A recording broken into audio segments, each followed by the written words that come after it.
Whatever scientific investigation, it needs to be communicated with society, and especially the ones that are done performed with animals, because in one side we scientists, we are using public funds, so the tax of everyone.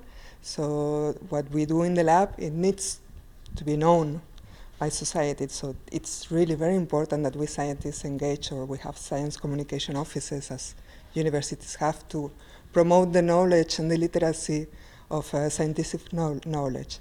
And then why is it important specifically research performed in animals? Because we are using animals. There is more and more movements that protest against animal experimentations. We need to communicate that they are very important for the health of everyone, not only humans, but also the animals. Unfortunately, we've lived the situations not so long ago that demonstrate that basic research is very important, and research performed in animals is really very important still.